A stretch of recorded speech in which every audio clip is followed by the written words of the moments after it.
액체와 고체의 밀도 측정 2분반 사조입니다. 먼저 목차를 소개하겠습니다. Introduction 실험 목적에 대한 간단한 소개, 목차 2 실험을 진행하는 데 필요한 이론적 배경들을 소개해 드릴 거고요. 3번 익스페리먼트에서는 실험 도구와 실험 방법에 대해서 설명드리겠습니다. 4번 리절트에서는 측정된 실험의 결과값을, 마지막으로 실험에서 보완할 점을 찾아보겠습니다. 실험 목적은 화합물의 질량 및 부피를 측정하여 주어진 온도와 압력에서 액체와 고체의 밀도를 측정하는 것입니다. 이제 실험을 진행하는 데 필요한 이론적 배경에 대해 설명드리겠습니다. 먼저 SI 단위계입니다. SI는 불어에서 따온 약자이며 국제 단위계라는 뜻입니다. SI 단위에는 기본 단위와 그로부터 유도되는 유도 단위가 있는데, 기본 단위란 관례상 독립된 차원을 가지는 것으로 간주되는 명확하게 정의된 단위입니다. 유도 단위는 기본 단위를 물리 법칙에 의해 대수적인 관계식으로 결합하여 나타낸 것입니다. 이렇게 유도될 수 있는 단위 중 특별히 자주 사용되는 21개의 단위에는 편의상 특별한 명칭과 기호가 주어졌습니다. 기본 단위에서 길이, 질량, 시간을 묶어 MKS 단위라 부릅니다. 이 기본 단위들 중 이번 실험에서는 질량이 밀도를 구하는 데 사용되고 길이가 구슬의 부피를 구하는 데 사용되었습니다. 이름이 없는 유도 단위의 읽는 법과 기호에 대한 표입니다. 이번 실험에서는 이 이름이 없는 유도 단위 중 밀도와 부피가 사용될 예정입니다. 실험에서 변한 눈금을 통해 구슬의 부피를 잴 때 사용할 리터는 공식 SI 단위는 아니지만 국제도량형위원회가 인정하는 준 SI 단위로 SI 단위와 함께 사용할 수 있는 단위로 인정받았습니다. 리터의 정의는 원래 1기압에서 4도씨짜리 순수물 1kg의 부피였으나 수소와 산소의 동위원소 비로 인해 물의 밀도가 달라져 정밀성에 문제가 생겼습니다. 결국 1964년 1리터는 1세제곱데시미터, 즉 1000세제곱센티미터라고 정의하였으며 이것이 현재 리터의 정의입니다. 저희는 실험에서 0.01리터인 밀리리터를 사용하였습니다. 이러한 SI 단위의 특징은 각 물리량에 대하여 한 가지 단위만 사용함으로써 전체적으로 볼 때 단위의 수가 대폭 감소한다는 것입니다. 또한 몇 가지 기본 단위를 바탕으로 유도 단위를 통해 모든 물리량을 나타내는 일관성 있는 체계를 형성해 배우기 쉬우며 과학이나 기술, 상업 등 모든 분야에 적용되어 전 세계가 같은 방법을 사용함으로써 상호 교류나 서로 간의 이해를 쉽게 한다는 장점이 있습니다. 이제 이번 실험에서 가장 중요한 유도 단위인 밀도에 대한 설명을 하도록 하겠습니다. 밀도는 단위 부피당 질량을 나타내는 값으로 질량을 부피로 나눈 값입니다. SI 단위로는 kg/m 세제곱이지만 단위가 너무 커 실험에 용이하지 않기에 정밀해야 할 필요가 있는 화학 실험에서는 g/cm 세제곱을 많이 사용합니다. 밀도는 같은 종류의 물질이면 부피나 질량의 크기에 관계없이 일정한 값으로 양에 의존하지 않는 세기 성질로서 물질의 특성을 나타냅니다. 압력이나 온도에 따라 물질의 부피가 증가하거나 감소하기에 이에 따라 밀도값도 변하며, 압력이 변하면 부피가 줄어들기에 물질의 밀도는 무조건 증가하고, 온도가 증가하면 보통은 밀도가 낮아져 일반적으로 고체, 액체, 기체 순으로 밀도가 큽니다. 하지만 물의 경우 고체에서 액체로 온도가 증가함에 따라 수소 결합이 끊어져 부피가 감소합니다. 부피가 감소함에 따라 액체 상태에서 밀도가 증가하기에 예외적으로 액체, 고체, 기체 순으로 밀도가 큽니다. 다음으로 실험에 대해 소개하겠습니다. 실험 준비물입니다. 기구로는 25mm 실린더 2개, 100mm 실린더 1개, 두 자리 저울, 알코올 온도계, 5mm와 7mm 쇠구슬, 핀셋, 피펫 2개, 비커, 버니어 캘리퍼스가 있고 시약으로는 증류수와 에탄올이 있습니다. 지난번 실험에서 온도를 측정하지 않아 에탄올과 증류수 밀도의 참값을 정확히 알 수 없었기에 이번 실험에서는 알코올 온도계를 통해 온도를 측정하였습니다. 또한 지난 실험에서 사용한 동전은 마모되거나 오염되어 규격이 일정하지 못하고 둘레의 톱니 모양이나 동전의 양각 등으로 인해 완전한 원통 모양이 아니기에 버니어 캘리퍼스를 통해 완벽히 그 부피를 측정하지 못합니다. 이러한 이유로 인해 오차율이 높았을 것이라 예상하였기에 이번 실험에서는 일정한 크기를 가지고 부피를 측정하기에 적당한 물질인 쇠구슬을 실험에 사용하였습니다.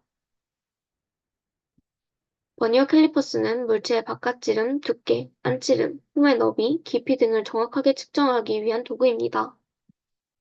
디지털 캘리퍼스의 장점에 대해 알아보도록 하겠습니다. 디지털 캘리퍼스는 눈금을 직접 해석할 필요 없이 측정값을 LCD 화면에 바로 표시함으로써 사용자 오류를 최소화하고 같은 조건에서 반복 측정 시 일관된 결과를 보장합니다.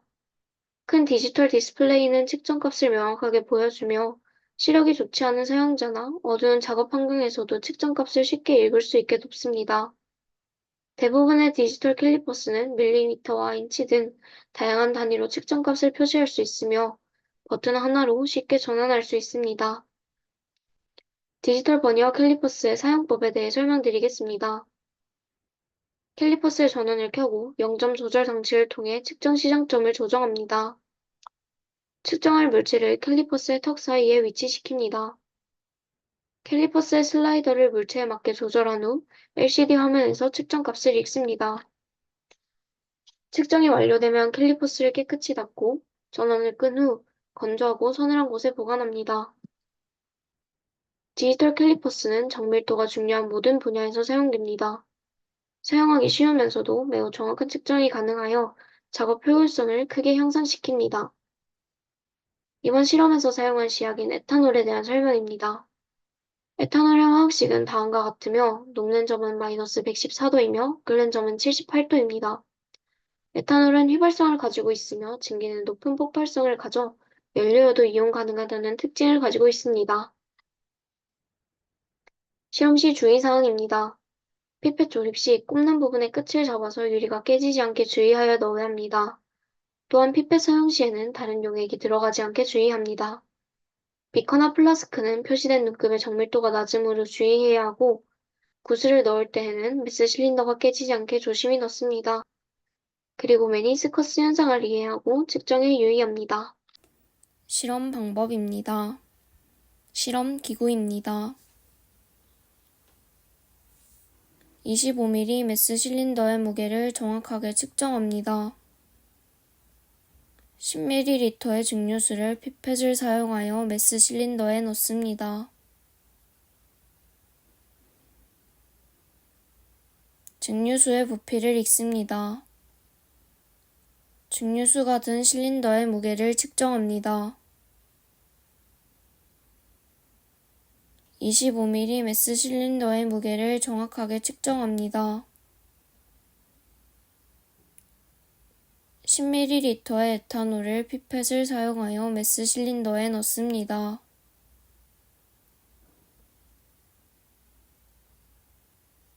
에탄올 용액의 부피를 읽습니다. 에탄올 용액이 든 실린더의 무게를 측정합니다. 비커의 무게를 측정합니다. 구슬 30개가 들어있는 비커의 무게를 측정합니다. 30ml 증류수를 100ml 메스 실린더에 넣습니다.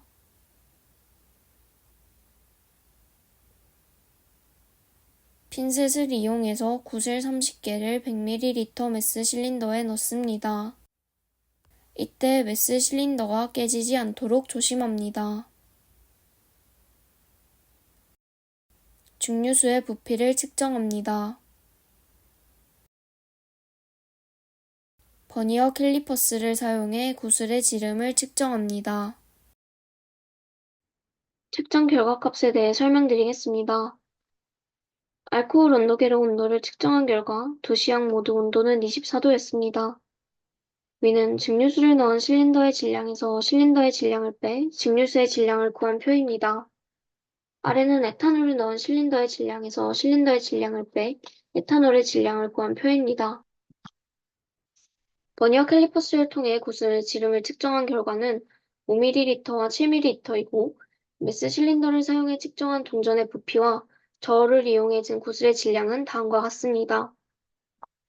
실험의 결과값을 설명해드리고 오차가 발생한 이유를 분석, 정확성을 높이기 위해 고쳐야 할 점입니다. 증류수와 에탄올의 밀도를 계산한 결과입니다. 24도에서 각시약의 밀도를 찬값으로 하였습니다. 오차율은 각각 0.1과 1.79로 거의 없는 편이라 볼 수 있습니다. 버니어 캘리퍼스로 측정한 구슬의 지름을 통해 구한 구슬의 부피와 이를 통해 계산한 구슬의 밀도값입니다. 5ml 쇠구슬의 밀도는 0.784g/m가 나왔고 7ml 쇠구슬의 밀도는 0.793g/ml가 나왔습니다. 버니어 캘리퍼스를 통해 측정한 밀도값을 찬값으로 하여 계산한 오차율을 나타내었습니다. 5ml 쇠구슬과 7ml 쇠구슬 각각의 오차율은 3.55와 7.69로 동전을 사용한 이전 실험의 오차율이 31.5였던 것에 비하면 상당히 낮은 수치라고 볼 수 있습니다. 또한 7ml 쇠구슬의 경우 세 번의 실험 모두 오차율이 약 7.7%가 나와서 정밀도는 높으나 정확도는 다소 떨어지는 양상을 보였고 5ml 쇠구슬의 정확도는 7ml에 비해 상대적으로 높으나 정밀도는 떨어지는 양상을 보였습니다. 오차 원인을 알아보도록 하겠습니다. 액체에서는 오차율이 낮은 편이지만 오차의 원인을 살펴보자면 두 자리 저울을 사용하여 유효 숫자에 의한 오차가 발생했을 가능성과 에탄올의 기화로 인해 오차가 발생했을 가능성이 있습니다. 또한 메니스커스 현상으로 인한 오차 발생 가능성 또한 있습니다. 고체의 밀도에서 오차가 발생한 가장 큰 원인은 쇠구슬의 부피가 너무 작았기 때문이라고 생각합니다. 30개를 사용했음에도 부피 변화가 작은 데에 비하여 메스 실린더의 눈금 단위가 커 정확하게 측정하는 데 한계가 있었습니다. 그 외에도 두 자리 저울을 사용하여 유효 숫자에 의한 오차가 발생했을 가능성, 메니스커스 현상으로 인해 오차가 발생했을 가능성 또한 있습니다. 오차 원인에 따른 보완할 점입니다. 부피가 너무 작은 고체를 사용하였기에 물부피의 변화량이 너무 작았고 이는 실험 오차의 원인이 됩니다. 따라서 지름 7mm 이상의 큰 쇠구슬을 사용하는 것이 부피를 더 정확하게 측정할 수 있는 방법이라고 생각합니다. 출처는 다음과 같습니다. 이상으로 액체와 고체의 밀도 측정 동영상 레포트를 마치도록 하겠습니다.